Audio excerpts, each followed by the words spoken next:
છે। નીટની પરીક્ષામાં માર્ક્સ વધારી આપવાના કૌભાંડ મામલે વધુ એકની ધરપકડ કરવામાં આવી છે। રાજકોટ ક્રાઇમ બ્રાન્ચે રાજેશ પેથાણીની ધરપકડ કરી છે। કોર્ટે કૌભાંડના મુખ્ય માસ્ટરમાઇન્ડ પૈકી એક વિપુલ તેરૈયા અને રાજેશ પેથાણીના 5 દિવસના રિમાન્ડ મંજૂર કર્યા છે। પોલીસે બેલગામના આરોપી મંજીત જૈનની શોધખોળ શરૂ કરી। છેલ્લા 2 વર્ષથી ટોળકીએ સક્રિય હોવાનું તપાસમાં સામે આવ્યું છે। રાજેશ પેથાણી નીટની પરીક્ષાની તૈયારી કરાવનારા રોયલ એકેડમીના ચેરમેન છે।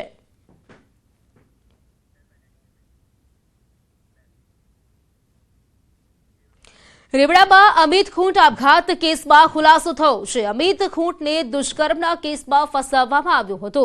આરોપીઓની પૂછપરછમાં આ મોટો ખુલાસો થયો છે। પૂજા રાજગોરે અમિતને ફસાવવાનું કાવતરું રચ્યું હતું। સોશિયલ મીડિયામાં અમિતનો સંપર્ક કરવાનું કાવતરું રચ્યું। સગીરા સાથે મિત્રતા કરાવી અમિતને તેના પ્રેમમાં ફસાવવાનું કાવતરું હતું। દુષ્કર્મની ખોટી ફરિયાદ કરવાનું ષડયંત્ર રચ્યું હતું। અમિતને ફસાવવાના બદલામાં સગીરાને નોકરી અને પૈસાની ઓફર કરી હતી। સગીરાને પૈસાની જરૂરત હોવાથી ખોટી ફરિયાદ કરવા તૈયાર થઈ ગઈ હતી। ગોંડલ તાલુકા પોલીસે 4 લોકોની અટકાયત કરી છે। પૂજા રાજગોર, સગીરા અને 2 વકીલની અટકાયત કરવામાં આવી છે। અમિત ખૂંટ સામે 3 મે દુષ્કર્મની ફરિયાદ નોંધાઈ હતી। 2 દિવસ બાદ અમિતે આપઘાત કર્યો હતો।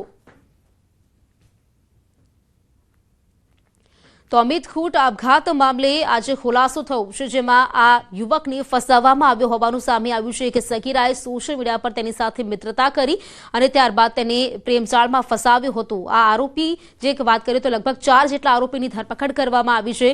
જે અમિત ખૂંટ નામક વ્યક્તિ છે તેણે તેની સામે દુષ્કર્મની ફરિયાદ થઈ હતી અને ત્યારબાદ તેણે આપઘાત કર્યો હોવાનું સામે આવ્યું છે। આ સમગ્ર કાવતરું પૂજા રાજગોર નામની જે સગીરા છે તેના દ્વારા રચવામાં આવ્યું હતું।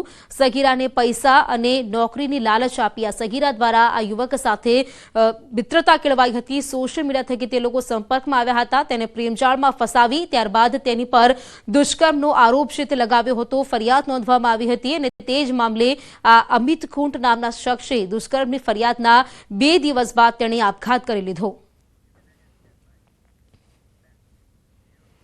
વડોદરાના વાઘોડિયામાં વાવાઝોડાનું બુલડોઝર ફરી વળતા કેળનો પાક ઢેર થયો।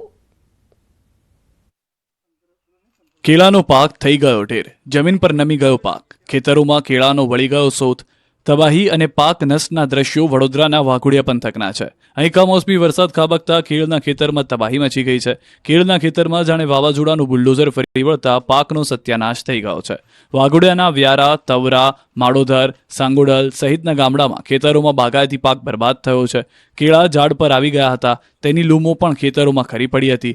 ખેડૂતોની નજર સામે તેમની મહામહેનત પર પાણી ફરી વળ્યું। મહામહેનત તૈયાર કરેલો કેળનો પાક નષ્ટ થતા ખેડૂતોને મોટો આર્થિક ફટકો પડ્યો। લાખો રૂપિયાની ખેત નુકસાનીના પગલે ખેડૂતોએ સરકાર પાસે સહાયની માંગ કરી છે। દેશમાં જ નહીં વિદેશમાં પણ કેસર કેરીની બોલબાલા। 500 ટન કેરીની નિકાસ થઈ છે। ફળોના રાજા કહેવાતી કેસર કેરીની સિઝન પૂરબહારમાં જામી છે। ગીરની કેસર કેરી ભારતીયોને તો દાઢે લાગી જ છે, હવે વિદેશીઓને પણ ગીરની કેરીનો ચસ્કો લાગ્યો છે। એટલે સિઝન શરૂ થતાં કેરીની વિદેશમાં પણ બોલબાલા વધી ગઈ છે। તાલાલા ગીરથી US, UK, UAE, Canada, Germany સહિતના દેશોમાં કેસર કેરીની નિકાસ થાય। દર વર્ષે હજારો ટન કેરીની નિકાસ થાય છે। અત્યાર સુધીમાં 300 ટન જેટલી કેરીની નિકાસ થઈ ચૂકી છે। તાલાલા મેંગો માર્કેટ દ્વારા 150 ટન કેસર કેરીની વિદેશમાં નિકાસ કરી દીધી છે। UK, UAE સહિતના દેશોમાં કેસર કેરી મોકલાય છે। આગામી દિવસોમાં કાર્ગો દ્વારા વધારે એક્સપોર્ટ પણ થશે।